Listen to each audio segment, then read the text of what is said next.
வணக்கம் நேயர்களே, ஆயுத எழுத்திற்கு உங்களை வரவேற்பது நான் கார்கே. தாவேகாவுடைய பூத் கமிட்டி மண்டல அளவிலான கருத்தரங்கம். இந்த கருத்தரங்கமே மாநாடு மாதிரி திட்டமிடப்பட்டிருந்தது. இன்னைக்கு கோவையில் தாவேகா தலைவர் வந்தார். அவருடைய வருகை, அவரை வரவேற்ற விதம், அவர் செல்லக்கூடிய இடங்கள்லாம் இருக்கக்கூடிய கூட்டம், அதெல்லாம் தாண்டி அவருடைய பேச்சுக்கள் அப்படின்றது. இதைத் தொடர்ந்து தமிழ்நாட்டில் மொத்தம் 5 இடங்களில் இதே போன்ற மண்டல மாநாடுகளை நடத்த தாவேகா திட்டமிட்டிருக்கிறது. மக்களோட கனெக்ட் ஆவதற்கு தான் இந்த பூத் கமிட்டி மாநாடு அப்படின்னு தாவேகா தலைவர் சொல்கிறார். நிறைய வாக்குறுதிகள், பொய்யான வாக்குறுதிகள் கொடுத்து நிறைய பேர் ஏமாற்றிருந்தாங்க. இனிமே அது முடியாது அப்படின்னும் தாவேகா தலைவர் விஜய் குறிப்பிடுகிறார். நிறைய விமர்சனங்கள் முன்வைக்கப்பட்டிருந்தது. தாவேகா தலைவர் வெளியில் வருவாரா, தாவேகா தலைவர் எப்போ பொதுமக்களை சந்திக்க போகிறார் அப்படின்னு. அவருடைய இந்த கோவை பயணம் அப்படின்றது, கோவை மாநாடு அப்படின்றது என்ன அளவுக்கு தாக்கத்தை ஏற்படுத்தி இருக்கிறது, கோவை மாநாடு வேகம் எடுக்கிறதா விஜயின் அரசியல் அப்படின்னு விவாதிக்கிறோம். சிறப்பு விருந்தினர்களோடு நம்முடைய தாவேகா செய்தி தொடர்பாளர் திரு வீர விக்னேஸ்வரன், நிகழ்ச்சிக்கு அவரை வரவேற்கிறேன். விடுதலை சிறுத்தைகள் கட்சியிலிருந்து செய்தி தொடர்பாளர் திரு பாவலன் அவர்கள், அவரையும் நிகழ்ச்சிக்கு வரவேற்கிறேன். தொடர்ந்து மற்ற விருந்தினர்கள் இணைய இருக்கிறார்கள். நான் முதல்ல திரு பாவலன் அவர்கள்ட்ட. திரு பாவலன், விஜய் களத்துக்கு போகல, களம் அப்படின்றது சென்னையிலேருந்து பண்ணுறதில்லை, பனையூர்லேருந்து பண்ணுறதில்லை அப்படின்ற விமர்சனங்கள்லாம் முன் வச்சிங்க. ஒரு அரசியல் கட்சி தலைவராக நேரடியாக களத்துக்கு போயிருக்காரு. பரந்தூருக்கு ஆல்ரெடி போனார். இப்போ தேர்தல் அரசியல் சார்ந்து போயிருக்காரு. அந்த எழுச்சியெல்லாம் பார்க்குறீங்களா? இது எல்லா கட்சிகளும் இருக்கக்கூடிய ஒரு நடைமுறை தான். இதனால் பெருசாக ஒரு மாற்றத்தை இப்போ தமிழக வெற்றி கழகம் கொடுத்துரும் அப்படின்றத நம்ம நம்ப முடியாது. ஏன்னா தமிழ்நாட்டில் வலுவான ஒரு கூட்டணி அமைக்கும் போது தான் அந்த வெற்றி வாய்ப்புக்கான ஒரு இடத்தை நோக்கி நகர முடியும். இப்போ தமிழ்நாட்டில் திமுக தலைமையில் விடுதலை சிறுத்தைகள் அங்கம் வைக்கக்கூடிய ஒரு அணி தொடர்ந்துட்டுருக்கு. இப்போ அந்த அணி உறுதி செய்யப்பட்டு விட்டது. இந்த பக்கம் அதிமுக பாஜக ஒரு அணி உருவாகிருக்கு. இப்போ தமிழக வெற்றி கழகம் இது வரைக்கும் நாங்கள் ஆட்சியில் பங்கு, அதிகாரத்தில் பங்குன்னு சொன்ன பிறகு கூட யாருமே போகலை. இந்த பூத் லெவல் கமிட்டி, அதாவது வாக்குச்சாவடி முகவர்கள் நியமனம் அப்படின்றது எல்லா கட்சிகளும் இருக்கக்கூடிய ஒரு நடைமுறை தான். வாக்குச்சாவடி பொதுவாக எப்படி இருக்கும்? பொதுவாக ஒரு மண்டபம் பிடிப்பாங்க. ஒரு மண்டபத்தில் ஒரு குறிப்பிட்ட நேரம் வருவாங்க. அமைச்சரோ எம்எல்ஏவோ, இன்னும் சொல்லணும்னா மாவட்ட செயலாளர் தலைமையில் நடக்கும். ஆனால் இங்கே நடக்கிறது பார்த்தீங்களா, ஒரு மாநாடு மாதிரி நடக்குது. நீங்கள் விடுதலை சிறுத்தைகள் கட்சி நடத்திய வாக்குச்சாவடி முகவர்கள் கூட்டத்தை நீங்கள் பார்த்தீங்கன்னா இதை விட பல மடங்கு நாங்கள் அது ஒரு மாநாடு தான். தமிழ்நாட்டில் இருக்கக்கூடிய அத்தனை மாவட்டங்கள்லேயும் கட்சியுடைய மேலிட பொறுப்பாளர்கள் நேரடியாக களத்துக்கு சென்று ஒவ்வொரு கிராமமாக போய் மக்களை சந்தித்து அங்கேருந்து வாக்குச்சாவடி முகர்வுகளை தேர்வு செஞ்சு கொண்டு சென்னையில் நாங்கள் பெரிய மாநாடு நடத்தினோம். அதனால் இந்த வாக்குச்சாவடி முகவர்களை நியமிக்கிறது ஒரு சாதாரண நடைமுறை. அது கட்சி தேர்தலுக்கான ஒரு வேலை தான். ஆனால் அது ரிசல்ட்டை கொண்டு வருமா, பெரிய மாற்றத்தை கொண்டு வருமா அப்படின்லாம் கிடையாது.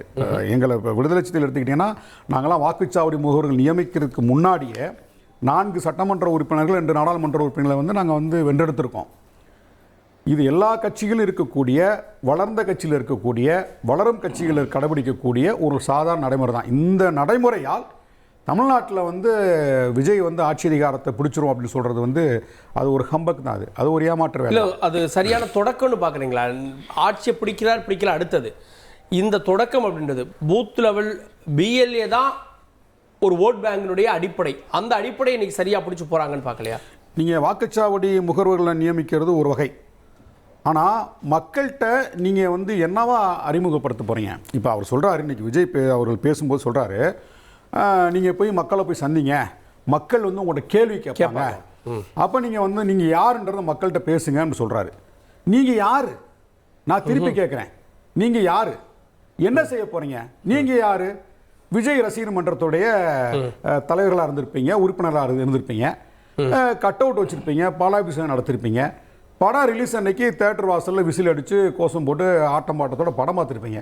விஜய் மக்கள் இயக்கமா, அதுக்கப்புறம் இந்த மாலை நேர படிப்பகம் இதெல்லாம் பண்ணியிருக்காங்களே. அது நீங்கள் அது எல்லா ரசிகர் மன்றத்துலையும் நடக்கக்கூடிய ஒரு நடைமுறை தான். ஏதாவது தண்ணீர் பந்தல் வைப்பாங்க, ஏதாவது இப்போ வேட்டி புடவை வாங்கி கொடுப்பாங்க. இது சாதாரண நடைமுறை தான். ஆனால் நீங்கள் யார்? மக்கள்கிட்ட போய் சொல்கிறாரு விஜய், சொல்கிறாரு நீங்கள் போய் மக்கள்கிட்ட நீங்கள் யாருன்னு சொல்லுங்கன்னு சொல்கிறாரு. அதைத்தான் நான் திருப்பி கேட்குறேன், நீங்கள் யார்? ரசிகர்கள். விஜய் ஒரு நடிகருடைய ரசிகர்கள்.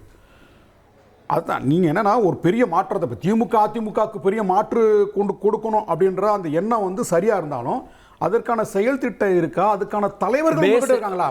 அடிப்படை உங்ககிட்ட ஒரு தலைவர்கள் இருக்காங்களா? அதாவது சமூகத்துல இல்ல சார், உங்ககிட்ட இருக்காங்கன்னா 5 தலைவர்களை கொள்கை தலைவர்னு சொல்றாங்க. ஏங்க யாருக்கு அங்கே வந்து லீடர்ஷிப் குவாலிட்டி இருக்குது, யாருக்கு கரிஷ்மாட்டிக் இருக்கு?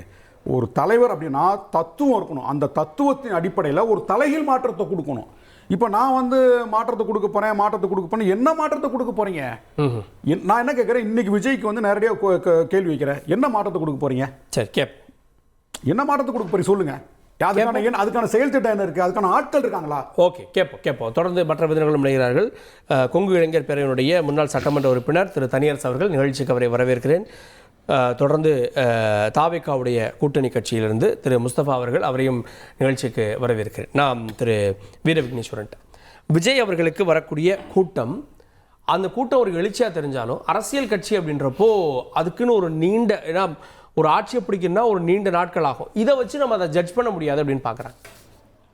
ஃபஸ்ட்டு வந்து நடந்திருக்கிறது வந்து ஒரு வாக்குச்சாவடி முகவர் கருத்தரங்கம். அதாவது எங்களோட கேடர்ஸாக இருக்க பூத் ஏஜென்ட்ஸுக்கான ஒரு பயிற்சி பட்டறை தான். அதில் எங்கள் தளபதி அவர்கள் என்ன சொல்கிறாங்கன்னா, மக்கள்கிட்ட ஓட்டு வாங்குறது எப்படின்னு பார்க்காதீங்க, மக்களோடு பழகி அவங்கவுங்ககிட்ட பல கொரிஸை கேட்பாங்க, அவங்களோட கஷ்டங்களை சொல்லுவாங்க, அவங்கக்கிட்ட பழகி அவங்களுக்கு உங்களால் என்ன, நீங்கள் ஃபினான்ஷியலாக சில விஷயங்களை பண்ண முடியும், சில விஷயங்களை கவர்மெண்ட்டில் பண்ண முடியும் அப்படின்ட்டு மக்களோட பண்ணுங்கன்னு எங்களோட தோழர்களை ஜனநாயகப்படுத்துகிறார். First point. செகண்ட் திங் வந்து இதை வந்து நாங்கள் ஏதோ ஒரு எங்களை வந்து இம்மெச்சூர்டுன்னு நீங்கள் சொல்கிறதே உங்களோட பதட்டத்தின் வெளிப்பாடு தான். அங்கே நடந்த நிகழ்வு எப்படி இருக்குன்னா, தமிழ்நாட்டில் 6,18,00,000 மெம்பர்ஸ் இருக்காங்க, ஓட்டர்ஸ் இருக்காங்க. அதில் வந்து ஒவ்வொரு எம்எல்ஏ சீட்ஸுக்கும் வந்து 295 சராசரியா பூத்ஸ் இருக்கு. ஒவ்வொரு பூத்துக்கும் 895 ஓட்டர்ஸ் இருக்காங்க.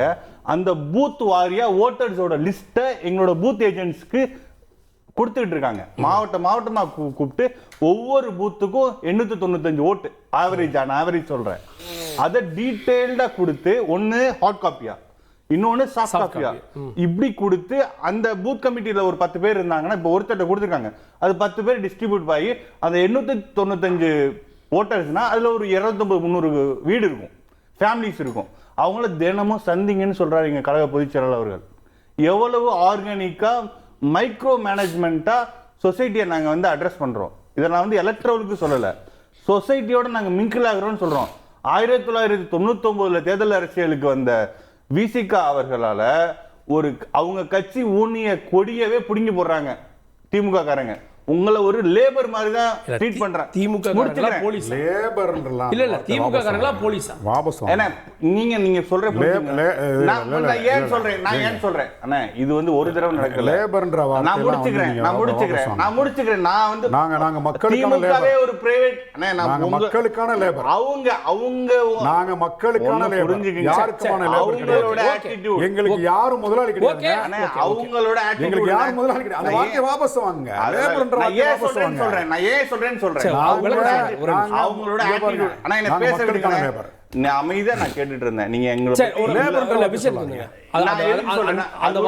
திமுகங்கிற ஒரு ஃபேமிலி பார்ட்டியோட பிரைவேட் லிமிடெட் கம்பெனி. ஏன்னா டிஎம்கேங்கிறது அவங்க எப்படி ஆட்டிடியூட் பண்றாங்கன்னா, ஆட்சி அமைக்கிற வரையும் கூட்டணி கட்சி தேவை, அண்ணம்பாங்க தம்பிம்பாங்க உட்காரும்பாங்க சீட்டு போடுவாங்க. ஆனா ஆட்சி அமைச்சதுக்கு அப்புறம் கூட்டணி கட்சி சேர்ந்தவங்க இவங்க ஜனநாயகம் பத்தி கொள்கையை பத்தி எல்லாம் அண்ணா பேசுறாரு. ஒரு கொடி ஊன முடியாது, வெளிச்சநத்தத்துல ஊனிட்டு வாங்க, அதுக்கு நீங்க தான் புதூர்ல ஊனிட்டு வாங்க, புதூர்ல போய் வெளிச்சநத்தத்துல ஊனுங்க, நீங்க சத்திரப்பட்டியில கொடி ஊனுங்க, உங்க தலைவர் கட்சி ஏற்றம் அப்படின்னா நீங்க தான் பொது இடங்கள்ல இருக்கக்கூடிய கொடியை அகற்ற வேலையை பாருங்க உயர்நீதிமன்றமே சொல்லிருச்சு. அது இப்ப அதுக்கு முன்னாடி நான் சொல்றேன், நான் பாயிண்ட் வந்துறேன். இப்படி அண்ணா நான் முடிக்கல இன்னும். சயின்டிபிக்கா எங்க தளபதி அவர்கள் வந்து மக்களை சந்திக்க இருக்கிறார். இந்த திமுக மன்னராட்சி பொய் வாக்குறுதி கொடுத்து ஒரு குடும்பமா சேர்ந்து, அப்பா சொன்னார், பையன் சொன்னார், அவங்க வீட்டுல இருக்கவங்க சொன்னாங்க நீட்டை ஒழிச்சிருவோம்னாங்க. இங்க உங்க இதுக்கு இப்ப திமுக எங்க இருக்காங்க? நான் என்ன சொல்றேன், அண்ணன் கூட திமுகவோட கூட்டணி கட்சி தானே, அவர் பதில் சொல்லிட்டு நீட்டை ஒழிச்சிருவேன்னு இல்லன்னு சொன்னாங்களா? நீங்க கூட்டணி பத்தி கேளுங்க. சரி, அவங்க அப்ப டிஎம்கே ரெப்ரசன்ட் பண்ணி தானே பேசுறாங்க. அந்த கேள்வி நான் பதில் சொல்றேன். சரி, ஓகே. நீட்டை ஒழிச்சிருவேன்னு சொன்னீங்க, அரசு ஊழியருக்கு பழைய பென்ஷன் திட்டத்தை இம்ப்ளிமெண்ட் பண்றேன்னு சொன்னீங்க, டாஸ்மாக்ல வந்து பெண்கள் விதவாகிட்டு இருக்காங்க, அதிக கள்ளச்சாராயம் பண்றாங்க, இவ்வளவு நடந்துட்டு இருக்கு. இதுக்கெல்லாம் என்ன பதில்? நீங்க என்னென்ன வாக்குறுதி கொடுத்தீங்க இளைஞர்களுக்கு? 30 வயசுக்கு உட்பட்ட இளைஞர்களுக்கு கல்வி கடன் தள்ளுபடின்னு சொன்னீங்கல்ல, இந்த மாதிரி சொன்னது செய்யல. இதைத்தான் உங்க பாகமுகர்கள் என்ன பண்ண? இதைத்தான் எங்க தளபதி அவர்கள் சொல்லியிருக்காரு. பொய் வாக்குறுதி கொடுத்து மக்களை ஏமாற்றி ஒரு குடும்பம் தமிழகத்தை கொள்ளையடிக்குது. இந்த மன்னராட்சியை வீழ்த்தக்கூடிய மக்களின் ஜனநாயகன் எங்க வெற்றி தலைவர் தளபதி அவர்கள். சார் பாலார் தினம் என்ன பண்ணுவீங்க? இந்த தளபதி இந்த மன்னராட்சியை வீழ்த்தி ஒரு ஜனநாயக ஆட்சியை ஏற்படுத்துவோம். இல்ல சார், எல்லா ஜனநாயக ஆட்சி மக்களாட்சி தான் சொல்லுவாங்க. என்ன பண்ணுவீங்க அப்படின்னு கேக்குறாரு. இத மன்னராட்சிங்கிற அட்மிட் பண்ணுங்க. நான் என்ன பண்ணணும்? ஏன் பண்ண மாட்டீங்க? அப்பா பையன் பேரன் கொள்ளு பேரன் அப்படின்னு சொல்லி ஒரு ஃபேமிலி வந்து ஒரு ஸ்டேட் 50 வருஷமா லூட் பண்ணுது. அத அட்ரஸே பண்ண மாட்டீங்க. சட்டத்தின்படி ஆட்சி நடந்துட்டு இருக்கு, மன்னராட்சின்றீங்க. ஆமா, அரசமைப்பு சட்டம் எழுதப்பட்ட கார்கே எழுதப்பட்ட அரசமைப்பு சட்டம் நடைமுறையில இருக்கு. சட்டத்தின்படி தான் ஒரு மாநில அரசு இயங்கிட்டு இருக்கு. அது போய் மன்னராட்சின்னு சொல்றது தப்பு. இதெல்லாம் இந்த லாஜிக் வந்து நான் சொல்ற லாஜிக் புரிஞ்சுங்க. நான் ஒரு லாஜிக் புரிஞ்சுங்க. அண்ணா அவர்கள் 1949 மக்களுக்காண்டி ஆரம்பித்த இயக்கத்தை 1969 சிஎம் ஆன கலைஞர் அவர்கள் வந்து தன் குடும்பத்தின் சொத்தாக்கி விட்டார். இதை யாரும் மறுக்க முடியாது. அந்த குடும்பத்தின் சொத்தானது இப்ப கார்ப்பரேட் கம்பெனி மாதிரி வந்து நிக்குது. இந்த மன்னராட்சி கட்சி ஏத்துக்குச்சு சார். சார் மக்கள் மக்கள் மன்றத்துக்கு போறோம். திமுக மக்கள் மன்றத்துக்கு போறோம். அவர் வந்து டிஎம்கே பிரசிடென்ட் ஆனதை பத்தி பேசல, டிஎம்கே இளைஞரணி தலைவர் ஆனதை பத்தி பேசல. இந்த மன்னராட்சியை வீழ்த்த வேண்டும் என்று நாங்க மக்கள் மன்றத்துக்கு போறோம். இந்த மன்னராட்சியை வீழ்த்தக்கூடிய ஜனநாயக தலைவர் தளபதி அவர்கள் பயிற்சி பற்ற அப்படின்னு சொல்லி வாக்குச்சாவடி முகவர்களுக்கான இந்த பிஎல்ஏக்கான பயிற்சி பட்டன்னு சொன்னாங்க. நம்ம லைவ்ல பார்த்தோம். பயிற்சி பட்டல ஒன்றும் கிடையாது. எல்லாத்தையும் கூப்பிட்டு வச்சு ஒவ்வொருத்தரும் பேசினாங்க. புசி ஆனந்த் பேசினாரு. அவங்க வந்து பூத் வைஸாக டேட்டா வச்சுருக்காங்க. ஆதவ ஒரிஜினா வந்து எப்படி அணுகணும்லாம் பேசுகிறாரு. ஒவ்வொரு மாவட்ட செயலாளரையும் கூப்பிட்டு அதுக்கான புக் கொடுக்குறாரு, சாஃப்ட் காப்பி கொடுக்குறாரு, ஹார்ட் காப்பி கொடுக்குறாரு. எப்படி அணுக போகிறோம், எப்படி அக்சஸ் பண்ண போகிறோம்லாம் பேசுகிறாங்க. இன்றைக்கி நடந்தது வந்து பயிற்சி பட்டை கிடையாது. இன்றைக்கி வந்து அவங்களுக்கு வந்து ஒரு அட்வைஸ் அப்படின்னா, அது பயிற்சி பட்டைன்றது ஃபீல்டில் அவங்களுக்கு ட்ரைனிங் கொடுக்க தான் பயிற்சி பட்டை. இது சும்மா கூப்பிட்டு வச்சு இதெல்லாம் பண்ணணும்னு சொல்லிட்டு ஒரு இன்ஸ்ட்ரக்ஷன் கொடுத்துருக்காங்க. அதுதான். அடுத்து வந்து இப்போ இவர் வந்து சம்மந்தம்னா நீட்டை வந்து தொட்டார். நீட்டை வந்து தமிழ்நாட்டில் விலக்கு வாங்கி கொடுப்போம் அப்படின்றத வாக்குறுதியை திமுக தன்னோட தேர்தல் அறிக்கையில் கொடுத்தாங்க. ஏன் கொடுத்தாங்க அப்படின்னா, ஒன்றிய அரசாங்கத்தில் காங்கிரஸ் ஆட்சிக்கு நடைமுறைக்கு வரும். உண்மைக்கு மாறான தகவல் சொல்றாரு. உண்மைக்கு மாறான தகவல் அவங்க கேட்ட 2021 ஆனா பல இடத்துல இது அன்னையில இருக்கு. போய் இது அன்னையில இருக்கு. இல்ல அந்த கேள்வி நான் கேட்டேன். நான் சொல்லி முடிச்சிக்கிறேன். இல்ல அவங்க கேட்டது 21ல ஏன் கொடுத்தீங்கன்னு கேட்டா. அதாங்க அது 2000 அது வந்து அதுக்கு முன்னாடி நடந்த சட்டம் இது நாடாளுமன்ற தேர்தல் அப்ப கொடுத்த வாக்குறுதி தான். என்ன நான் சொல்லி முடிச்சிக்கிறேன். ஏன் கொடுத்தாங்க அப்படின்னா, தமிழ்நாட்டில் திமுக தலைமை ஒரு ஆட்சி அமையும், கவர்னர் வந்து ஒப்புதல் கொடுப்பாருன்ற அடிப்படையில் தான் அந்த தீர்மானத்தை அவங்க வந்து தேர்தல் வாக்கு கொடுத்தாங்க. இப்போ கவர்னர் வந்து ஒப்புதல் கொடுக்கல. தமிழ்நாட்டுக்கான அந்த கோரிக்கையை தமிழ்நாடு கவர்னர் வந்து ஒப்புதல் கொடுக்கல அப்படின்னா அதையும் கண்டிக்க வேண்டிய இடத்துல நீங்க இருக்கீங்களா இல்லையா? நீங்க இருக்கீங்களா இல்லையா? இருக்கீங்கல்ல. தமிழ்நாட்டுக்கான கோரிக்கையா திமுகவுக்கான கோரிக்கையா? அந்த கோரிக்கை நீட்டு விலக்கு என்பது தமிழ்நாட்டு மக்களுக்கான கோரிக்கையா அல்லது திமுகவுக்கான கோரிக்கையா? தமிழ்நாட்டு மக்களுக்கான கோரிக்கை தானே. உங்க குடும்பத்தில் இருக்கக்கூடிய பிள்ளைகள் படிப்பாங்கல்ல, அப்ப நீங்கள் சேர்ந்து குரல் கொடுக்கலாமா? அனைத்து கட்சிகளும் சேர்ந்து ஒருமித்த குரல்ல நீட்டை வந்து விலக்குக்கான கோரிக்கை வைக்கணும், குரல் கொடுக்கணும். அதை செய்யாம இதை மட்டும் திமுக என்ன பேச விடுங்கன்னா டைமே கொடுக்காம 2019 தேர்தல் பரப்புரை 2021 பரப்புரையில இப்போதைய துணை முதல்வர்கள் அப்போதைய இளைஞரணி தலைவர்கள் பல இடத்துல டைரக்டா சொல்லியிருக்காங்க. முடிச்சுக்கிறேன், என்ன பேச விடுங்க. என்னுடைய அப்பா முதல்வரானது பின்பு எங்களுக்கு ரகசியம் தெரியும், செய்ய தெரியும், எங்களால முடியும். அப்போதைய சிஎம் இபிஎஸ் அவர்களுக்கு தகுதி இல்ல, திறமை இல்லைன்னா சொன்னார். இப்ப எந்த தகுதி திறமையை வைத்து நீங்க முடித்து காட்டீர்கள் கேக்குறோம். நீங்க சொன்ன வார்த்தைக்கு நீங்க அக்கௌண்டபிளா? டைரக்ட் क्वेश्चन டைரக்ட் பதில் சொல்லுங்க. இல்ல விவாதி நோட் நிப்பாட்டாதீங்க. ட்ரம்ப் புட்டின்னு சொல்ல கூடாது. நீங்க சொன்னீங்களா இல்லையா? விக்னேஷ் இங்க ஒரே ஒரு தேர்தல் அரசியல் பேசுவோம். இஷ்யூ திரு தனியரசு, கொங்கு மண்டலத்துல விஜய் அவர்களுடைய செல்வாக்க பாத்தீங்களா? இன்னைக்கு கூடி இருக்கக்கூடிய கூட்டம் அது ஒரு எழுச்சியா தெரியலையா உங்களுக்கு உங்களுடைய மண்டலத்தில்? இப்போ விஜய் ஒரு நீண்டகால நடிகர் என்பதனாலையும், நடிகர் நடித்த ஒரு படம் திரையரங்குகளில் முதல் காட்சிப்படுத்துகிற பொழுது ஒரு திரையரங்குக்கு ஒரு 500 பேர் 1000 பேர் இருப்பார்கள். அப்படி ஒரு 10 திரையரங்குகளில் 10,000 பேர் கூடுவார்கள். அப்படி திரையரங்குகளில் ஒரு நடிகரை அவர் நடிகரின் தான் நேசிக்கிற ஒரு நடிகரின் ஃபேன், அதாவது ஒரு ரசிகர்கள், ஒரு நடிகர் வர்றதுனால ஒரு 10,000 பேர் 10 திரையரங்கிலிருந்து வந்ததை போல இன்னமும் அவர் ஒரு திரைப்பட நடிகராகவும் அந்த திரைப்பட ரசிகர்களைப் போல தொண்டர்களும் இப்பொழுது வரை கட்சி ஆரம்பித்து ஓராண்டுகள் கடந்த பிறகும் இப்பொழுதும் அதே ஆட்டிடியூட், அதே மனப்பான்மையில் அதே செயல்பாட்டில் இருப்பது தான் நமக்கு ஒரு பெரிய இந்த தமிழ்நாட்டின் சீரழிவு. ஒரு நடிகர்களினுடைய வரவை அல்லது எந்த தத்துவமோ கருத்தோ கொள்கை பற்றுறுதியோ இல்லாத ஒரு அதை கேளுங்க. வந்திருக்கவங்க வெறும் ரசிகர்களா அப்படின்ற கேள்வி இருக்கு. அதையும் நான் கேட்டேன். ஏர்போர்ட்டுக்கு வந்தவங்க ரசிகர்கள், சரி இங்க தனியார் கல்லூரிக்கு வந்தவங்க ரசிகர்கள், அந்த வீதிகள் தோறும் வரக்கூடிய பெண்களோ குடும்பத்தினரோ இவங்கெல்லாம் வர்றாங்கல்ல, வெளியில வந்து பார்க்க வர்றாங்களா, அவங்கெல்லாம் யாரு? அவங்களாம் திரைப்படத்தில் போய் நடிகர்களை நம்ம விஜய் பார்க்க போகிறோம், காசு இல்லை, காசு கொடுத்து பார்க்குறோம். இங்கே காசு இல்லாமையே ஒரு நடிகர் வர்றார், அவரை பார்க்கறதுக்காக மக்கள் கூடுறாங்க. அதாவது ஒரு நடிகரை பார்ப்பதனாலேயே அவருக்கு வாக்களித்து விடுவார்கள், அவர்கள் எல்லாம் கட்சியினுடைய தொண்டர்களாக மாறி விடுவார்கள் என்றால் அப்போ நீங்கள் எல்லா நடிகர்களுக்கும் தான் இப்போ எந்த நடிகர்களுக்கு நாட்டில் கூட்டம் குறைவாக இருக்குது? ஆகவே இன்னும் அவர் ஒரு அரசியல் கட்சி தலைவராக விஜயை பார்க்காமல் ஒரு திரைப்படத்தில் தான் நேசிக்கிற ஒரு நடிகர், ஒரு சிறந்த நடிகர், ஒரு மூத்த நடிகர் என்பதை போல தான் மக்கள் பார்க்கிறாங்களா அல்லாமல் அவரை அந்த தமிழக வெற்றி கழகத்தின் தலைவரை, அவர் தாங்கி இருக்கிற தத்துவத்தை, கொள்கையை, லட்சியத்தின்பால் பற்றுறுதி கொண்டு அங்கே யாரும் வரல. அதே மாதிரி இப்போ நான் பல நாள் விஜய்கிட்ட ஒரு இந்த விமர்சனத்தை தான் வைக்கிறேன்.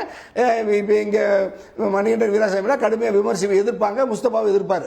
அதாவது ஒரு இவ்வளவு பெரிய கூட்டம், இப்போ நீங்கள் கார்கேயை சொன்ன மாதிரி ஒரு பெரிய எழுச்சினே வச்சுக்கிடுவோம்.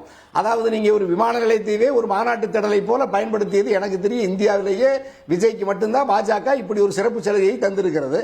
அப்படியெல்லாம் சிறப்பு சலுகையை தந்து பாதுகாப்பு கொடுத்து சார் வெளியில கூடியிருக்கவங்களை என்ன பண்ண முடியும்? ஐயா, நீங்க வெளியில்ல முகப்பு நுழைவு வாயில்ல நீங்க நம்ம தொலைக்காட்சியில் தான் நான் பார்த்தேன். நம்முடைய தந்தி தொலைக்காட்சியில் நீங்க இதுவரைக்கும் நீங்க யார் எந்த தலைவருக்கும் இல்லாத சிறப்பு சலுகையா, நல்ல வேளை நீங்க கேட்ட திறந்து விடல, அதாவது விமானம் இறங்குற இடத்துக்கு போகல. அப்புறம் நீங்க அந்த இடத்துல இருந்து 13 கிலோமீட்டர் ரோடு ஷோ நடத்துறதுக்கு இப்ப நீங்க சொல்றீங்களே இங்க எல்லாம் மன்னராட்சின்னு ஒழிக்கிறது தான் எங்க ஒரே வேலைன்னு. இந்த மன்னராட்சியில் தான் நீங்க 13 கிலோமீட்டர் ரோடு ஷோ ஊர்வலம் நடத்தி இருக்கிறீங்க. இதுக்கு போலீஸ் அனுமதி கொடுத்துருக்குது. அப்ப இது ஜனநாயகமா, இது மன்னராட்சியா? நீங்க வேற இது மாதிரி நீங்க வேற இன்னொரு நாட்டில் கர்நாடகாவிலேயோ அல்லது இந்தியாவில் எந்த மாநிலத்திலேயாவது ஒரு 13 கிலோமீட்டர் ஒரு நடிகருக்கோ அல்லது ஒரு கட்சி தலைவருக்கு ரோடு ஷோ நடத்துறதுக்கு எங்க முஸ்தபாவுக்கு அனுமதி கிடையாது, தனியரசுக்கு அனுமதி கிடையாது, எடப்பாடிக்கே அனுமதி கிடையாது, பாஜக அண்ணாமலைக்கு யாருக்கும் அனுமதி இல்லை. ஆனா இந்த விஜய்க்கு மட்டும், இந்த செல்ல பிள்ளைக்கு பாஜக அல்லது திமுக இப்படி சிவப்பு கம்பளம் விரித்து ஒரு வழக்கு இல்லாம 13 கிலோமீட்டருக்கு ரோடு ஷோ நடத்துறதுக்கு உங்களுக்கு யார் அனுமதி கொடுத்தா? இதெல்லாம் இப்ப நாட்டு மக்கள் போக்குவரத்து பாதிக்கப்படலையா? விமான நிலையத்தில் எத்தனை விமானி பயணிகள் எவ்வளவு பேர் பாதிக்கப்பட்டிருக்காங்க? இவ்வளவெல்லாம் நீங்க அத்துமீறிட்டு நான் ஒரு சிறந்த நிர்வாகத்தை, ஜனநாயக நிர்வாகத்தை தரப்போறேன், மன்னராட்சி ஒழிக்க போறேன்னு யாருக்கிட்ட சொல்றீங்க? நீங்க பெரிய மன்னராட்சி இல்ல, பெரிய எளிய தலைவர் சொல்றீங்க. எதுக்கு தனி விமானம்? ஐயா கார்கேயா, தனி விமானம். நீங்க ரஜினியே பிசினஸ் கிளாஸ்ல வர்றாரு, எக்ஸிகியூட்டிவ் வரல. ரஜினியே அவ்வளவு பெரிய நடிகரே வர்றாரு, தனி விமானத்துல வருவாரு. பெரிய விளைவு வந்து வெளிநாட்டுக்காரர்ல வந்து ஏழைகளை எப்படி விஜய் காப்பாத்துவாரு? இதுதான் தமிழக வெற்றி கழகம் ஆடம்பரமா திரைப்படத்துல மாதிரி ஒரு ஷோவை நடத்திட்டு எங்களுக்கு நீங்க ஓட்டு போடுங்க, 8 கோடி தமிழ்நாட்டு மக்களும் 6.5 கோடி தமிழ்நாட்டு மக்கள் வாக்காளர்கள் வாக்களிங்க, வாக்கு முகவர்களை எல்லாம் நீங்க எந்த மாதிரி நடத்துறீங்க? ஒரு அரசியல் பயிற்சி பற்றியில ஒரு பக்குவமா தத்துவத்தை சொல்லி மக்களுக்கு அறிவை ஊட்டாம நீங்க இருசக்கர வாகனத்துல இளைஞர்கள் கொள்கை தலைவர்கள் யாரும் சொல்றது அடிப்படை அதுதானே. அரசியலே பேசலையே, உங்களுக்கு யார் எதிரின்னு சொல்லல, யாரு நண்பன் சொல்லல, அரசியலே பேசல. மொத்தம் 3 நிமிஷம் தெம்பு இந்த 3 செய்தியை கொடுத்துட்டு, அது மட்டும் இல்ல, இங்க மணிகண்டன் வீராசாமி சொல்றாருல, இப்ப மன்னராட்சி ஒழிக்கிற ஜனநாயகத்தை கொண்டு வரேன். ஆனால் வீர விக்னேஸ்வரன் சொல்றாருல, அதுக்கு நான் என்ன சொல்றேன், நீங்க பக்கத்திலேயே அமர வச்சிருக்கீங்கல்ல, அது பெரிய கார்பரேட் பிரைவேட் கம்பெனின்னு, அங்க வேலை பார்த்தவர் தான் உங்க ஆதவர்ச்சனா. நீங்க பக்கத்துல விஜய்க்கு அடுத்தபடி இடத்துல இருக்கிற ஒரு விஜய் ஆதவர்ச்சனா எங்கிருந்து வந்தாரு, யார்கிட்ட இருந்தாரு, அது மட்டும் இல்ல ஐயா. அப்புறம் நிர்மல் குமார் வந்திருக்காரு. நிர்மல் குமார் எங்கிருந்து வந்தாரு, பாஜகவில் இருந்து அதிமுகவில் இருந்து வந்த நிர்மல் குமார் இடதுபுறத்தில் இருக்காரு. இந்த விஜய்க்கு வலதுபுறத்தில் இருக்கிற ஆதவர்ச்சனாவும் இடதுபுறத்தில் நிர்மல் குமார் இந்த கம்பெனியில இருந்து வந்தவங்க. சரி, ஒரு நிமிஷம் முஸ்தபா. இன்னும் விஜய் வந்து ஒரு ஸ்டார் டேமோட ஒரு நட்சத்திரமாக தான் வர்றாரு போறாரு. இப்போ பார்க்கக்கூடிய காட்சிகள்லாம் ஒரு நட்சத்திரத்துக்கு கிடைக்கக்கூடியது தான், ஒரு அரசியல் தலைவருக்கானது அல்ல அப்படின்ற பார்வை முன்வைக்கிறேன். இல்லை, அப்படி பார்த்தீங்கன்னா உதயநிதியும் நட்சத்திரத்துக்கானது தான் வராரான்னு நான் பார்க்குறேன். ஏன்னா உதயநிதி போகிற கூட்டலாம் வந்து அவரும் நடிகர் தான். ஏன்னா அவர் வந்து பெரிய அடிப்படை வட்ட செயலாளர், பகுதி செயலாளர் இருந்து அடிப்படையில் வந்து திமுக இல்லை, இன்னைக்கு அவர் துணை முதல்வர், அது துணை முதல்வர் ஆக்கப்பட்டார். துணை முதல்வர் கேட்டீங்கன்னா துணை முதல்வர் ஆக்கப்பட்டார். எந்த இடத்துல நீங்கள் கேட்டீங்கன்னா மன்னர் ஆட்சி நடக்கலான்னு சொன்னால் கலெக்டருக்கு எஞ்சி இன்பநிதிக்கு சீட்டு கொடுக்குற அப்பட்டமான அயோக்கியத்தன ஆட்சி தான் தமிழ்நாடு நடந்துட்டு இருக்கு. வேற வழி கிடையாது. ஒரு நாட்டோட கலெக்டர், ஒரு நாட்டோட அமைச்சர் கலெக்டர் என்ன விளக்கம் கொடுத்தாங்க? அந்த கலெக்டர் என்ன விளக்கம் கொடுத்தாங்க? நான் தான் சொல்ல வந்தேன் சார். கலெக்டர் யார் சம்பளம் கொடுக்குறா? வேற வழி கிடையாதுல. கலெக்டர் எங்க சம்பளம் வாங்கிட்டு இருக்காரு? கலெக்டர் எந்த நாட்டுல கலெக்டரா இருக்கிறாரு? அதுக்கப்புறமா கலெக்டரா இருக்க முடியுமா? ஆர்பி உதயகுமார் சொன்னார் தெரியுமா, மூர்த்தி போன்ற அமைச்சர்கள் நல்ல வேலை 4 செவரு இருந்தா இல்லாட்டி காலில் விழுந்திருப்பார். நான் சொல்லல, ஆர்பி உதயகுமார் சொன்னார். சார், இதெல்லாம் நடந்திருக்கு நாட்டில். நான் கேட்குறேன் சார், ஏன் தனி விமானத்தில் வந்தார்? அண்ணன் தனியரசன் தெரியுமா, மாட்டு வண்டியில் தான் வருவார் கோயம்புத்தூர்ல வந்து சட்டமன்றத்துக்கு. தெரியுமா உங்களுக்கு? ரொம்ப எளிமையானவர். இன்னும் கொஞ்சம் விட்டா பார்த்தீங்கன்னா டிராக்டர் ஓட்டிட்டு வருவார். விவசாயி அவர். நான் கேட்குறேன் சார் பேச இதுதான் சொல்றேன். இல்ல நான் என்ன கேட்குறேன், தனியரசு அங்க இந்த எம்எல்ஏ ஹாஸ்டல் ஒரு பஸ் வரும்ல, அதுலயே வருவார் சார். வரட்டும், எம்எல்ஏ ஹாஸ்டல் இங்க வரும்போது கோயம்புத்தூர்ல நீங்க சொன்னீங்கல அந்த ஒப்பிடுற தனியார் கார்ல வந்து நான் பார்த்தது கிடையாதா? தனியார் சொந்த ட்ரெயின்ல வந்து நான் பார்த்தது கிடையாதா? தனியார் சொந்த ஃபிளைட்ல வந்து டிராக்டர்ல மாட்டு வண்டியில வராரு. வர வேண்டியதானே சார்? ஒரு சாமானிய தலைவர் தானே, மக்களால் எளிமையா பேசக்கூடிய ஒரு தலைவர் தான். நான் கேட்கிறேன், 10 வருஷமா எம்எல்ஏ இருந்தாரா இல்லையா? நான் ஒண்ணு சொல்லல முஸ்தபா. ஏன்னா பாத்தீங்கன்னா மக்கள் தேசிய கூட ஆட்சி நடத்திருக்காரு, மக்களுக்காக நல்ல பணியை செஞ்சிருக்காரு. உங்க பின்னாடி எத்தனை பேர் கூட்டம் வந்துருச்சு? எத்தனை பேர் வந்துருவாங்க? உங்களை எத்தனை பேர் வரவேற்றுவாங்க? நான் நடிகனா இல்லையே, நான் நடிகனா இல்ல, பணக்காரனா இல்ல.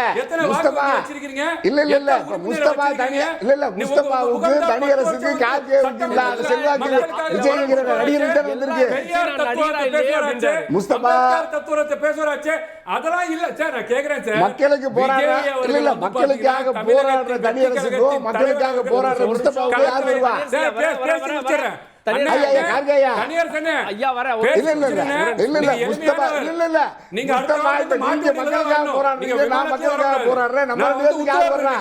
ஆனா ஒரு நடிகருக்கு வர்றாங்கல்ல, வந்து பாத்தீங்கன்னா நீங்க அன்பு கட்டளையா பிறப்பீங்க. நடிகரா தமிழகத்தின் வெற்றி கழகத்தின் தலைவரா விஜய் வந்து பாத்தீங்கன்னா இன்னைக்கு கோயம்புத்தூர்ல போய் பூத் கமிட்டி. நான் கேட்கிறேன், போன வாரம் வரைக்கும் பாத்தீங்கன்னா அவர் வெளியில வரல, என்ன கூட போகுது. இன்னைக்கு பேசுறார், 13 ஹவர் வந்து ரோட் ஷோ நடத்திருக்கிறார். எப்படி 13 மணி நேரம் எப்படி ரோட் ஷோ நடத்திருக்கிறார்? ஏன் உங்களுக்கு வந்து பாத்தீங்கன்னா இல்ல அதுல ஒரே நிமிஷம், அதுல நீங்க ஜனநாயகம் இல்லை மன்னர் ஆட்சின்னு சொல்றீங்க. அந்த கேள்வி அவர் வைக்கிறார். 13 கிலோமீட்டர்ல எத்தனை இடத்துல போலீஸ் உங்களுக்கு பாதுகாப்பு கொடுத்துச்சு? அதை தாண்டி பவுன்சர்கள் இருந்தாங்க. நீங்க சர்வாதிகாரம் இருந்திருக்கு, இல்ல இது குடும்ப ஆட்சி, இது மன்னர் ஆட்சினா உங்களுக்கு இந்த பெர்மிஷன் கிடைச்சிருக்கு? இல்ல நான் கேக்குறேன் சார், இல்ல அததான் அவர் கேட்டார். பூத் கமிட்டி மாநாடு பாதுகாப்பு கொடுக்க வேண்டியது இந்தியாவிலே இல்லாத சுதந்திரம் தமிழ்நாட்டுல தான் இருக்கு. நான் கேக்குறேன், இல்ல அதுதான் சார். இல்ல நீங்க பாதுகாப்பு, நான் கேக்குறேன் ஜனநாயகம், நீங்க அடக்குமுறை பண்ணி பாருங்க. நீங்க எங்க பண்ணாதவர்களா? பரந்தூர் விமானத்துக்கு பண்ணாத நீங்க தைரியம் பண்ணி பாருங்க. விஜயோட நண்பர்கள், விஜயோட தம்பிமார்கள்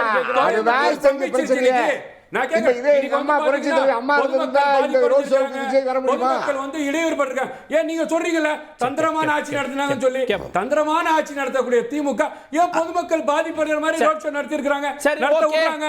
நீங்க மக்கள் மத்தியில முடிச்சிடறேன் சார். இந்த அடிப்படையில் பார்த்தீங்கன்னா இன்னைக்கு வந்து பார்த்தீங்கன்னா அவர் சந்திச்சு பூத் கமிட்டி மாநாடு நடத்தி, இந்த பூத் கமிட்டி மாநாடு இந்த தேர்தல் களத்துக்கு கண்டிப்பா தேவை. நீங்க எப்படி வந்து இதை வந்து செயல்படுத்தணும்னு சொல்லி அவங்க வேலையை அவங்க பாக்குறாங்க சார். நீங்க ஏன் பதறீங்கன்னு கேட்கிறேன். நீங்க வந்து பாத்தீங்கன்னா கூட்டணியில் இருக்கக்கூடியவர்கள் கூட்டணி மாதிரி பேசுங்க, ஏன் கூட்டாட்சி மாதிரி பேசுறீங்க? இத பேசி பாத்தீங்கன்னா இந்த விஷயத்தை வந்து பாத்தீங்கன்னா ஒண்ணுமில்லாத விஜய் அவர்கள் சொல்லக்கூடியவர் இன்னைக்கு வந்து பாத்தீங்கன்னா கோயம்புத்தூரை சம்பிக்க வச்சிருக்காரு சார். 13 மணி நேரம் பேரணி நடந்திருக்கு.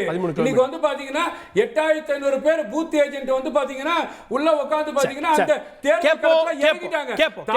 அரசியல் களத்துல இறங்கிருச்சு. திரு பாவலன், 1977 ஒரு ஆட்சி மாற்றம் ஏற்பட்டது. அது போன்ற சூழல் இருக்குன்னு இன்னைக்கு ஆதவர்ஜனா சொல்றாரு இன்னைக்கு கூட்டத்தில். இல்லை, ஆதவர்ஜனா வந்து எங்கள் கட்சியில் இருக்கும்போது அதே வார்த்தை தான் சொன்னார். விடுதலை சிறுத்தைகள் கட்சி தமிழ்நாட்டில் 3வது பெரிய கட்சி. வாக்குச்சாவடி முகவர்களை வந்து நாங்கள் தேர்வு பண்ணியிருக்கிறோம். அடுத்து விசிகா வந்து பெரிய அதிகாரத்துக்கு வரும், ஆட்சி அதிகாரத்தை வந்து தமிழ்நாட்டில் நிரூபிக்காட்டலாம். எங்கள் மேடையில் பேசினவர் தான். அவர் இடத்துக்கு தகுந்த மாதிரி பேசுவார். இன்றைக்கு எங்கள் மேடையில் என்ன எங்களை எவ்வளோ விடுதலை சிறுத்தைகள் கட்சி எப்படி புகழ்ந்து பேசினாரோ, உயர்த்தி பேசினாரோ, தலைவர் எழுச்சி தமிழரை எப்படி உயர்த்தி பேசினாரோ, அதைத்தான் இன்றைக்கு வந்து அந்த கட்சியில் போயிட்டு விஜயை உயர்த்தி பேசிகிட்டு இருக்காரு, அந்த கட்சியை உயர்த்தி பேசிகிட்டு இருக்காரு. இது வந்து ஸ்ட்ராட்டஜி வகுக்கிறதுல அமைச்சதுல ஆதவர்ஜனாவுடைய பங்களிப்பு விசிகாக்கு இல்லைன்னு சொல்ல முடியுமா? விசிகா கிடையாதுங்க. ஸ்ட்ராட்டஜி என்னங்க, ஏங்க அவர் வர்றதுக்கு முன்னாடியே அவர் ரொம்ப லேட்டஸ்டாக தான் கட்சிக்குள்ளே வந்தார். அவர் வர்றதுக்கு முன்னாடியே நாங்கள் ஏகப்பட்ட தேர்தலை பார்த்துட்டோம். நாங்கள் வந்து 2021 வந்து தேர்தல் காலத்தில் 4 எம்எல்ஏ, 2 நாடாளுமன்ற தேர்தலில் 2 எம்பி, அவரெல்லாம் வர்றதுக்கு முன்னாடி நடந்தது வெற்றி இதெல்லாம். அப்போ அவர் வந்து தான் ஒரு வியூகத்தை வகுத்து கொடுத்து விசிகா தேர்தல் காலத்தை நின்றது ஒரு அப்பட்டமான பொய், ஒரு அவதூறு. இது மாதிரி அவதூறுகளை அவர் கட்டமைச்சனால தான் நாங்கள் வந்து அவரை வெளியேற்றக்கூடிய ஒரு நெருக்கடிக்கு உள்ளானார். நாங்கள் என்ன சொல்கிறோம், இப்போ அங்கேயும் போய் இந்த வேலையை அவர் காட்டிடக்கூடாது. இல்லை, நான் சரி 77 அவர் ஏன் ஒப்பிடுறேன்னா எம்ஜிஆர் அவர்களுடைய எழுச்சி, அதை விஜயோடு ஒப்பிட்டு பார்க்குறேன். இல்லை, அதெல்லாம் அது அன்றைக்கு இருந்த சூழல் வேறு. எம்ஜிஆர் உருவான இடம் அப்படி. திராவிட இயக்க அரசியல் கொள்கைகளை எம்ஜிஆர் வந்து திரைப்படங்களில் காட்டினார். அந்த பேரறிஞர் அண்ணாவுடைய அரவணைப்பில் வந்து வளர்ந்தாதான் எம்ஜிஆர். கடைசி வரைக்கும் வந்து நடிகர் சிவாஜி கணேசன் வந்து கொள்கையிலேருந்து மாறுபட்டார், வெளியே போயிட்டார். ஆனால் பேரறிஞர் அண்ணாவுடைய அரவணைப்பிலேயே இருந்தனால தான் அவர் தொடங்கிய கட்சியை கூட அண்ணா திராவிட முன்னேற்ற கழகம் தொடங்கினார். அப்போ எம்ஜிஆரோடு அவருக்கு இருந்த கரிஸ்மேட்டிக் அந்த பவர், மக்கள்கிட்ட இருந்த ஈர்ப்பு சக்தி இன்றைக்கு விஜய்கிட்ட கிடையாது. இன்றைக்கு எல்லோருமே சினிமா என்பது வேறு, அரசியல் என்பது வேறு, நடைமுறை வாழ்க்கை என்பது வேறு அப்படின்றது மக்கள்கிட்ட இன்றைக்கி ஒரு தெளிவு கிடைச்சிருச்சு. அன்றைக்கு சினிமா திரையில் வந்து பார்க்குறோன்னா வில்லனா பார்த்தாங்க, உண்மைக்கே நிஜ வில்லனா பார்த்தாங்க. ஆனால் நிஜ வாழ்க்கையில் அப்படி கிடையாது, உண்மையான வாழ்க்கையில் அப்படி கிடையாது. அப்போ வந்து சினிமாவோட யதார்த்தத்தை மக்கள் வந்து புரிஞ்சுக்கிட்டாங்க. அப்போ எம்ஜிஆரோடு ஒப்பிட்டு பேசுவதற்கு அந்த அளவிற்கு வந்து விஜய்க்கு எதுவுமே கிடையாதுங்க. உனக்கு என்ன ஐடியாலஜி? நான் என்ன ஒன்று கேட்குறேங்க. நீங்கள் நாளைக்கு ஒரு பேச்சுக்கு வச்சுக்கிறோம், நீங்கள் வெற்றி பெற்றீங்க, நீங்கள் ஆட்சி அமைக்கிறீங்க, என்ன செய்ய போகிறீங்க? தமிழக வெற்றி கழகம் நான் ஆட்சி அமைக்கிறேன்னு வச்சுக்கோங்க, என்ன செய்ய போகிறீங்க? என்ன கொண்டு வர போறீங்க? என்ன சாதிக்க போகிறீங்க? ஒன்றுமே கிடையாது.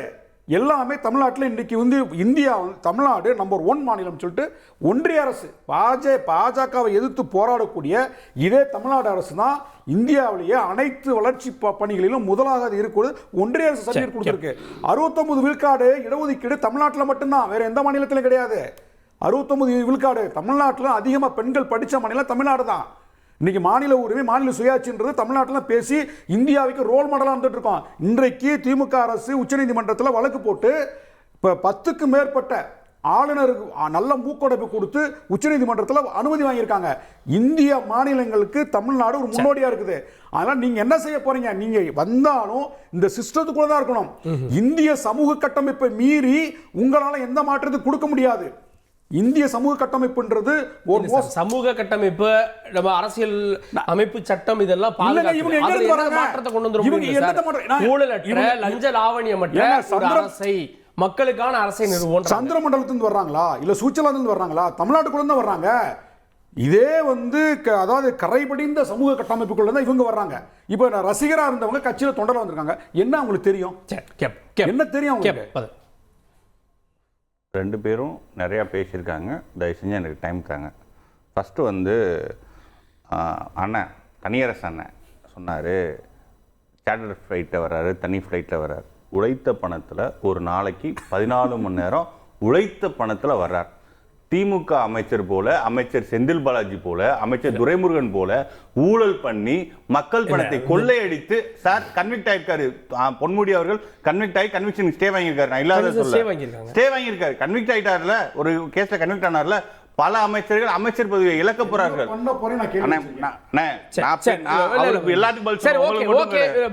இந்த 5 அமைச்சர்கள் கேஸ் எதிர்கொண்டு இருக்காங்க. இப்படி கொள்ளையடிக்கவில்லை, மக்கள் பணத்தை கொள்ளையடிக்கவில்லை. சரியா? அடுத்த பாயிண்ட் அண்ணா சொல்றாரு, வேற எந்த மாநிலத்திலேயாச்சும் இப்படி ஒரு நடிகர் என்பதற்காக அவருக்கு வரல. அவர் ஒரு மக்கள் தலைவர். ஒவ்வொரு குடும்பத்தின் அண்ணனா, தம்பியா, சகோதரனா, ஒரு குடும்பத்தில் ஒருத்தலா இருக்கனால தான் எல்லாரும் வர்றாங்க. நான் இதே திருப்பி கேட்கிறேன், எந்த மாநிலத்தில் ஆச்சும் ஒரே குடும்பத்துல இருந்து 7 பேர், அப்பா, பையன், பேரன், கொள்ளு பேரன், அத்தை, பேரன், அக்காவோட பையன், இப்படி 7 பேர் முதல்வர், துணை முதல்வர், மத்திய அமைச்சர்னு இருக்கிற ஏதாச்சும் ஒரு மாநிலத்தை காமிங்கன்னா அடுத்து பேசுவோம்.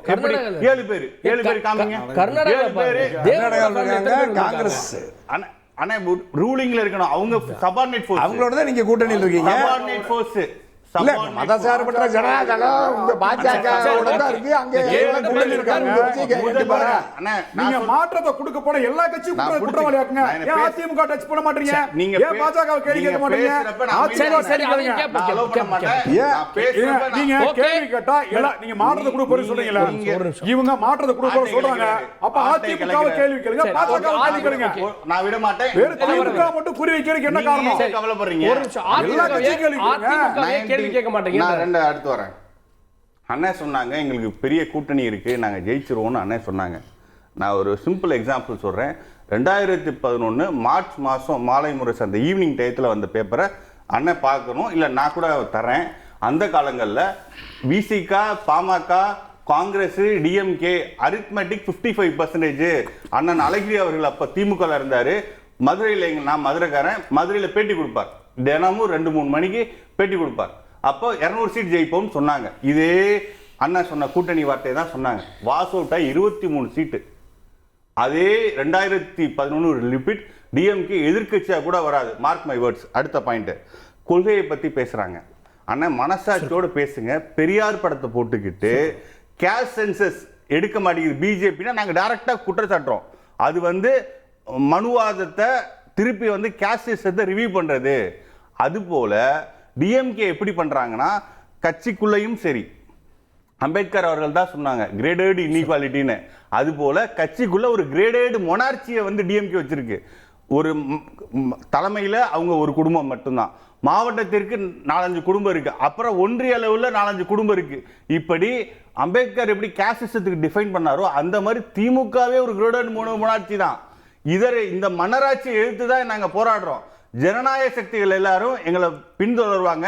அண்ணனுக்கு தள்ளி நின்னாலும் உழைக்கும் மக்கள் எல்லாம் தளபதி பின்னாடி இருக்காங்க. அடுத்து 1977 புரட்சி தலைவர் ஏன் இந்த மன்னராட்சியை 72ல கட்சி ஆரம்பிச்சு 5 ஆண்டுகளை ஏன் வீழ்த்தணும்னு நினைச்சார்னா, அண்ணா ஆரம்பித்த ஜனநாயக இயக்கத்தை கைப்பற்றி ஒரு குடும்பத்தின் சொத்தாக்கி விட்டார் ஐயா கலைஞர். 77 எங்க சார் குடும்ப சொத்து? என்ன சார் கண்டினியூ ஆகுது? எப்படி சார் 77 எங்க சார் குடும்ப சொத்து? 77ல கலைஞர் மட்டும் தான் சார். ஆனா எப்ப அப்ப ஐயா முரசொலி யாரு? ஐயா முரசொலி சார் 77ல லாஸ்ட் 70s. ஆனா அவர் 70ஸ்லயே பாலிடிக்ஸ் மெயின் பாலிடிக்ஸ் வந்துட்டாருன்னு 70ஸ்லயே வந்துட்டாரு ஐயா முரசொலி மரணம். நான் என்ன சொல்றேன்னா, முரசொலி மரணம் நான் என்ன சொல்றேன்னா, ஒருத்தரோட ஆட்டிடியூட், அவரோட பையனை ஆக்டிங் கொண்டு வந்தார். கலைஞர் அவரோட மூத்த பையனை முத்து அவர்கள் ஆக்டிங் கொண்டு வந்தார். ஃபேமிலி மூலமா அவரை கார்னர் பண்ணாங்க. தொழிலையோ இல்ல பாலிடிக்ஸ்லயோ கார்னர் பண்றப்ப அவர் ரிட்டலியேட் பண்ணார். அப்போ குடும்ப ஆட்சிக்கு எதிராக தான் ஒரு போராட்டம் கொடுத்தார். அது போல எங்க ஜனநாயக வெற்றி தலைவர் அவர்களும் இந்த மன்னராட்சியை வீழ்த்துவதற்கான ஒரு ஜனநாயக போரை ஆரம்பித்திருக்கிறார். இந்த போரில் மன்னராட்சியை வீழ்த்தி ஜனநாயகத்தை நிலைநிறுத்தி. இந்த மன்னராட்சின்ற வார்த்தை பத்திங்களா, இது விஜய் சொன்ன வார்த்தை இல்ல, ஆதவர்ஜுன சொன்ன வார்த்தை. இப்ப இவங்க ஆதவ விஜய ஃபாலோ பண்றாங்களா, ஆதவர்ஜுன ஃபாலோ பண்றாங்களா, ஒரு கன்ஃபியூஸா இருக்கு. ஆதவர்ஜுன எங்க இருக்கு? தாவேகள் தான் இருக்கு. ஒரு கட்சியோட நிலைப்பாடு என்னன்னு இருக்குலையா, தலைவர் சொல்றதால ஒரே ஒரு பாயிண்ட் இங்க பொலிச்சலா சொன்னாலும் ஆதவர்ஜுனா நீங்க ஃபாலோ பண்றீங்கன்னு நினைக்கிறேன். ஆதவர்ஜுனா மேல நான் ஒரே ஒரு வார்த்தை வள்ளுவர் சொன்னதை தான் சொல்றேன். என்னன்றி கொண்டாருக்கும் உய்வுண்டா, உய்விலை செயலென்று கொண்டார். அவர் அண்ணன் திருமா அவர்கள் சொல்லட்டும், அவர் உங்க கட்சிக்கு எந்த பங்களிப்பும் தரலன்னு கேட்போம். திரு தனியரசு அவர்கள்ட்ட, திரு தனியரசு, விஜய் என்ன ஆட்சியை பிடிச்சிருவாரா அப்படின்ற ஒரு கேள்வியை கேட்குறீங்க. விஜய் ஆட்சியை பிடிக்கலன்னு வைங்க, விஜயினுடைய ஒரு வாக்கு வங்கி 2 கூட்டணியா இன்னைக்கு மாறி இருக்கக்கூடிய கூட்டணிகளுக்கு இடையில வாக்குகளை பிரிச்சாலே வெற்றி தோல்வியை நிர்ணயிக்கக்கூடிய சக்தியா மாறிடும்ல.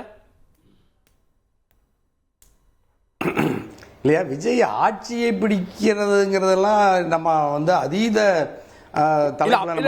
நீங்க அப்படி சொல்றீங்க, இல்ல நீங்க அப்படி சொல்றீங்க ஆட்சி எப்படி போன அவங்க சொல்ற, நான் ரெண்டுக்குமே வரல. விஜய் ஒரு பர்சன்டேஜ் வாக்க பிரிக்கிறாரு, கண்டிப்பா அது 10%, 5%, 20%, அது வந்து தேர்தலுக்கு உட்பட்டது. அது யாரோ ஒருத்தருடைய வெற்றியை பாதிக்கும்ல, யாரோ ஒருத்தருடைய தோல்வியை வெற்றியாக்காதா? ஆமாயா, இப்ப இவர் வந்து திராவிட முன்னேற்ற கழகத்தினுடைய அரசை அகற்றுவதற்காகத்தான் தான் கட்சியை துவக்கி இருக்கிறதாக சொல்லுகிற விஜய், பாஜக, அண்ணாமலை, நயினார் நாகேந்திரன், ஒட்டுமொத்த மோடி ஐயாவுடைய அந்த மொத்தத்தை இந்துத்துவ பரிவாரங்களும் திமுகவை ஆட்சி அகற்றணும்னு சொல்லுது. அண்ணா திராவிட முன்னேற்ற கழகம்ங்கிற மக்கள் பேர் இயக்கம், அதனுடைய பொதுச் செயலாளர் இருக்கிற ஐயா எடப்பாடியும் திராவிட முன்னேற்ற கழகம் தான் எங்களுடைய ஒரே எதிரிங்கிறாரு.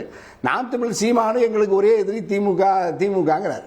அப்ப 4 பேர் சேர்ந்து திராவிட முன்னேற்ற கழகத்தை வீழ்த்துவதுதான் அப்படின்னு சொன்னீங்கன்னா எல்லாத்துக்கும் ஒரே கொள்கை தான். அப்ப இந்த வாக்கு முழுக்க முழுக்க திராவிட முன்னேற்ற கழகத்துக்கு எதிரான வாக்குகளை இந்த 4 பேரும் தனித்தனியாக பிரித்தால், அல்லது இவர்கள் ஒன்றுபட்டு கூட களத்தில் நின்றால் கூட திராவிட முன்னேற்ற கழகத்திற்கோ அதனுடைய அணிக்கு எந்த சேதம் வரவே வராது. ஏன்னா இவர்களுடைய ஒட்டுமொத்த ஒரே கருத்தியலோடு இயங்கக்கூடியவர்கள் தான் விஜய், சீமான். திமுக எதிர்ப்பு வாக்குகளை 4 பேர் பிரிச்சுக்கிட்டா பாதிப்பு வராதுன்றீங்க. 3 பேர் இன்னைக்கு. ஆமா 3 பேர். அப்ப 3 அணியா பிரிக்கும் போது நீங்க இப்ப இதில் இவருக்கு இப்ப திமுகவுக்கு எந்த சேதம் வரப்போறதில்ல. இல்ல, இங்க விஜயை பொறுத்த வரைக்கும் இல்ல சார், ஒரே ஒரு கேள்விதான். விஜயை பொறுத்த வரைக்கும் இதுவரை விஜய்க்கான ஃபேன் 2 கட்சியில இருந்திருப்பாங்க, 3 கட்சியில இருந்திருப்பாங்க. இனி விஜய்க்காக ஓட்டு போடணும்னு நினைக்கக்கூடியவங்க எந்த கட்சியில அதிகமா இருக்காங்க அப்படின்ற ஒரு கேள்வி வரும்ல, அந்த இடம் தானே அதிகமா பாதிக்கப்படும். அது எல்லா கட்சியிலும் இருப்பாங்க. இப்ப நீங்க சொன்ன மாதிரி 5 விழுக்காடோ 8 விழுக்காடோ அவர் விஜய் ஒரு வாக்கை பெறுகிறார் என்றால், அது வந்து நாம சொல்ற எல்லா அரசியல் கட்சிகளிலிருந்தும் கட்சி சாராத பொதுமக்களிடமிருந்தும் ஒரு கணிசமான 1 விழுக்காடு 2 விழுக்காடு சேதத்தை அது உருவாக்கும். ஏன்னா நீங்க இவர் வந்து அதிமுகவின் மென்மையான ஒரு போக்கை கையாளுறாரு, பாஜகவின் மீது மென்மையான போக்கை கையாளுறாரு, நாம் தமிழர் மீது விமர்சனத்தை வைக்காம அமைதியா இருக்கிறார். அப்ப இந்த வாக்குகள் விஜய் எங்கிருந்து வரும்? இவர் யாரை விமர்சிக்கவில்லையோ அவர்களிடமிருந்து தான் இந்த வாக்கு வரும். இவர் யாரை கடுமையாக விமர்சிக்கிறாரோ அந்த இடத்திலிருந்து இவருக்கு வாக்கு வராது. ஆகவே அந்த திமுகவுக்கு பாதிப்பை ஏற்படுத்தாது, சேதத்தை ஏற்படுத்தாது. அப்புறம் இவர் வந்து எதற்காக நான் ஆட்சிக்கு வரணும்னு நீங்க போய் மக்களிடத்துல சொல்லுங்கன்னு வாக்காளர் முகவர்கிட்ட சொல்றாரு. ஆனா எதுக்காக ஆட்சிக்கு வரணும்னு இவர் இன்னும் ஒரு முடிவுக்கு வரல. இவர் எப்படி இந்த தொண்டர்கள் வழியாக நாட்டு மக்களிடத்துல வாக்காளர்களிடத்துல கொண்டு போய் சொல்றதுக்கான முகாந்திரத்தையும் அதுக்கான விளக்கத்தையும் கருத்தையும் விஜய் இதுவரைக்கும் சொல்லல. ஆகவே விஜய் இன்னும் அடிப்படையில் ஒரு அரசியல்வாதியாக தலைவராக பரிணமிக்காமல் இன்னும் அந்த எல்கேஜி பால்வாடி குழந்தையை போலதான் இருக்காரு. திரு முஸ்தபா, மக்கள் வந்து உங்கள்கிட்ட கேள்வி கேட்பாங்கன்னு விஜயே சொல்றாரு. கேள்வி கேட்குறப்போ அரசியல் பின்புலத்தையும் யோசித்து தானே மக்கள் ஓட்டு போடுவாங்க. விஜய்க்காக ஓட்டு போடலாம், ஆனால் அங்கே நிற்க போகிறது லோக்கலில் இருக்கக்கூடிய ஒருத்தர் தான் எம்எல்ஏ எலெக்ஷன் நிற்க போகிறாரு. அவருடைய அரசியல் பின்புலம் என்னன்னு பார்ப்பாங்கல்ல. இல்லை, என்னன்னு கேட்டிங்கன்னா விஜய் அவர்கள் வந்து போய் சொல்ல போகிற இடத்துல பார்த்தீங்கன்னா அந்த தொண்டர்கள் என்ன போய் சொல்லுவான்னு கேட்டிங்கன்னா, இப்போ நடந்துட்டு இருக்கல தமிழ்நாட்டில் வந்து பார்த்தீங்கன்னா ஆட்சிக்கு வராத பிஜேபியை பற்றி நாங்கள் ஏன் பேசணும்? மக்களால் தொடர்ச்சியாக அம்மா அவர்கள் இறந்ததுக்கப்புறம் தொடர் தோல்வியை மக்கள் வந்து பாட போயிட்டு இருக்காங்க. எடப்பாடியை பற்றி நாங்கள் ஏன் பேசணும்? ஒன்றுமில்லாத பாமகவை பற்றி நாங்கள் ஏன் பேசணும்? இங்கே வந்து பார்த்தீங்கன்னா அந்த கூட்டணியே தோல்வி கூட்டணி. 8% வாக்கு இன்னைக்கு 3% வாக்கா 2% வாக்குன்னு தெரியாத சீமானை பற்றி நாங்கள் ஏன் பேசணும்? இப்போ ஆட்சி அதிகாரத்தில் நாங்கள் 5 வருஷம் வந்து தமிழ்நாட்டில் பாலாறும் தேனாரும் ஓட வைக்க போகிறோம், டீசல் விலையை குறைக்க போகிறோம், பெட்ரோல் விலையை குறைக்க போகிறோம், சட்ட ஒழுங்கை பாதுகாக்க போகிறோம், பெண்களை பாதுகாக்க போகிறோம், இப்படிலாம் பேசுனாங்கல்ல. யார் நாங்கள் வந்த உடனே பார்த்தீங்கன்னா கையில் ஒரு விளக்கோன்னு வச்சிருக்கிறோம், அப்படியே ஒரு தேய்ப்போம், நீட்டே இல்லாமல் ஆக்கிடுவோம் அப்படின்னு பேசினாங்களே. கச்சைத்தீவை நாங்கள் கொடுத்தோம்ல, நாங்கள் சொன்னால் உடனே எங்களுக்கு எழுதி கொடுத்துருவாங்க, மீனவர்களை நாங்கள் பாதுகாப்போம். கச்சைத்தீவை மீட்போம் எல்லா கட்சியும் நாங்கள் என்ன சொல்கிறேன் சார், கச்சைத்தீவு இந்த 504 தேர்தல் வாக்குறுதியை நம்பி திமுக அரசாங்கத்தை தமிழக மக்கள் வந்து ஆட்சி மன்றத்தை தேர்ந்தெடுக்கிறாங்க. அப்போ வந்து பார்த்தீங்கன்னா நீங்கள் வந்து பார்த்தீங்கன்னா ஒரு குறைந்தபட்சம் நாங்கள் சிலிண்டருக்கு 100 ரூபா மானியம் தரோம், நீங்கள் அதை கொடுத்தீங்களா? மாதம் நாங்கள் கரண்ட் பில் லீடிங் எடுப்போம், நீங்கள் எடுத்தீங்களா? மாறாக கரண்ட் பில்லோட கட்டணத்தை வந்து நீங்க உயர்த்தி இருக்கிறீங்க, சொத்து வரியோட கட்டணத்தை உயர்த்தி இருக்கிறீங்க. இதெல்லாம் கேக்குறீங்க. மகளிர் விடியல் பேருந்து, மகளிருக்கு கொடுக்கக்கூடிய உரிமை தொகை, இதெல்லாம் எந்த தாக்கத்தை ஏற்படுது? இதெல்லாம் ப்ரோ ஓட்டை இன்க்ரீஸ் பண்ணிருக்கு. அதை தான் சார் சொல்றாங்க. நீங்க வந்து பாத்தீங்கன்னா அந்த நீங்க வந்து இன்னும் யாரெல்லாம் பதிலையோ இன்னும் 1000 ரூபாய் பதிவு ஏன் சொல்றீங்க? நீங்க முதல் வந்து ஒரு ஒரு ஒரு விஷயத்தை சொல்றீங்க 1000 ரூபாய் கொடுப்பேன்னு, அப்புறம் இந்த இதுக்குள்ள உங்களுக்கு தான் கொடுப்பேன்றீங்க. பிரசன்னா போன்றவர்களை வச்சு பாத்தீங்கன்னா நீங்க மாசம் 9,000 வாங்குறீங்களா, உங்க 1000 ரூபாய் கட் ஆகும்னு பேச வைப்பீங்க. பொன்முடியை பேர் ஓசி பஸ். நான் கேட்கிறேன் சார், இந்த ஆட்சி வந்து ஊழல் ஆட்சி சார். நாளைக்கு அமைச்சரவை மாறப்போதும் சார். இந்த ஊழல் செந்தில் பாலாஜியையும் இந்த பெண்மணியையும் மாத்தணும்னு சொல்லி பாத்தீங்கன்னா முயற்சி நடந்துட்டு இருக்கு. இந்த நான் கேக்குறேன் சார், பாருங்க ஐயா, நான் கேக்குறேன் எடப்பாடி பழனிசாமியை பத்தி ஏன் பேசல? எடப்பாடி பழனிசாமியை பத்தி தான் எங்க அண்ணன் எங்க அப்பா ஸ்டாலின் அவர்கள் மேடை போட்டு பேசிட்டாரு சார். இவர் வந்து பாத்தீங்கன்னா போன ஆட்சியில மிகப்பெரிய கொள்ளை அடிச்சிருக்காங்க. அதிமுக ஆகி கொள்ளடிக்கக்கூடிய ஆட்சி. குட்கால ஊழல் பண்ணிருக்காங்க, எல்இடில ஊழல் பண்ணிருக்காங்க, தாது மணல்ல ஊழல் பண்ணிருக்காங்க, பருப்புல ஊழல் பண்ணிருக்காங்க, முட்டையில ஊழல் பண்ணி மித்துனுக்கு கான்ட்ராக்ட் கொடுத்திருக்காங்க. இவங்க மீது பல வழக்குகள் இருக்கு. கோடைநாடு கேஸ் கத்தி தொங்குது. இவ்வளவு பேசிட்டு யார் நடவடிக்கை எடுக்கல? திமுக என்ற அப்பா ஸ்டாலின் அவர்கள் நடவடிக்கை எடுக்கல. அப்ப தமிழ்நாட்டு மக்கள் கேட்பாங்களா இல்லையா? நீங்க அவர்களை வந்து அயோக்கியன்னு சொல்லிட்டு நீங்க உத்தமர் என்று சொன்னவர்கள் ஏன் நீங்க உத்தமராக இல்லாமல் தமிழ்நாட்டு அயோக்கியராக இருப்பீங்க என்று கேள்வி கேட்பாங்களா? அத போய் விஜய் தமிழர்கள் சொல்லுவாங்க. கேட்போம். இறுதி நேரம் ஒரே ஒரு வரி மட்டும் ப்ளீஸ் எல்லாத்தையும். ஒரே ஒரு தனியரசு அவர்கள் வந்து சொன்ன கருத்தை நான் அப்படியே ஆமோதிக்கிறேன். சுருக்கமா அதிமுக திமுகவை வீழ்த்தணும்னு சொல்லுது, பாஜக திமுக வீழ்த்தணும்னு சொல்லுது, நாம் தமிழர் கட்சி திமுக வீழ்த்தணும்னு சொல்லுது, இவங்க தாவேக்காவும் திமுக வீழ்த்தணும். அப்போ இவங்க யாருக்கான குரலாக இருக்கிறாங்க? இவங்க யாருக்கான குரல்? யாருக்கான தேர்தல்? ஸ்டாலின் வேணுமா வேண்டாமான்ற ஊழலை ஒழிப்பேன்னு சொல்லும்போது ஊழலுக்காகவே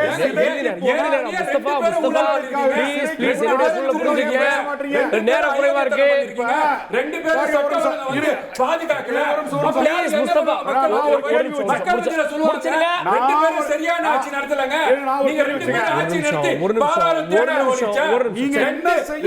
சரி, ஓகே ஓகே விக்னேஷ் ஒரே நிமிஷம். விக்னேஷ் இல்ல முஸ்தபா ப்ளீஸ். இல்ல மாறி மாறி குறை சொல்றாங்க. நீங்க என்ன கேள்வி கேட்டல அதுக்கு பதில் சொல்லுங்க. ஒரே செய்ய போறீங்க. ஏங்க குடிக்கிற தண்ணி தொட்டில வந்து என்ன செய்ய போறீங்க? உன்னாதுக்கு நடவடிக்கை எடுங்க. என்ன செய்ய போறீங்க? அதுக்கு நீங்க தான் காரணம். நீங்க தான் காரணம். அவர் மீது நீங்க தான் காரணம். விக்னேஷ் மட்டும் தான். ஓகே ஒரே ஒரே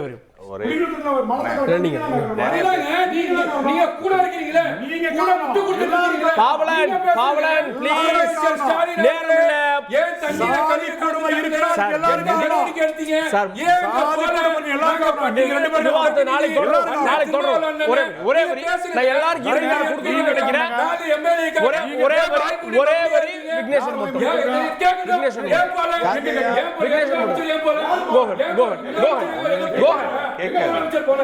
முதலமைச்சர் போனாருங்க.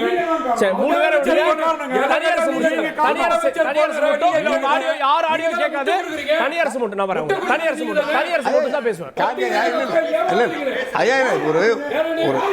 இல்ல இன்னும் நீங்க கோடம்பாக்கத்தை போல சாலி கிராமத்தை போல திரைப்படத்துல நீங்க வந்து இன்னும் ஷூட்டிங் ஸ்பாட்ல இருக்கிற மாதிரி தான் விஜய் இருக்கிறாரு. ஒரு அரசியல் கட்சி தலைவராக இன்னும் அவர் வந்து அந்த புரிதலோடு அரசியல் களத்துக்கு வரல. ஆகவே தமிழ்நாட்டு மக்கள் ரசிகர்கள் விஜயை ஏற்க மாட்டார்கள், நிராகரிப்பார்கள். அல்ல நான் இன்னும் வந்து இப்ப வரைக்கும் அவர் ஒரு நடிகரை போலவும் ரசிகர்கள் இன்னும் தொண்டர்கள் ரசிகர்களை போல இருந்து இன்னும் அந்த மயக்கத்திலிருந்து அவர்கள் வெளியே வரல. ஆகவே தமிழ்நாட்டில் திரையரங்குகளில் தலைவர்களை தேடுகிற இந்த போக்கு நீடிக்க கூடாது.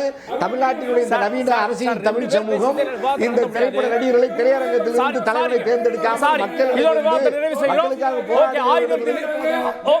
ஆயுதத்தில் நிறைவடைகிறது. இணைந்த விருதுகளுக்கு நன்றி. ஆயுதத்தில் நிறைவடைகிறது.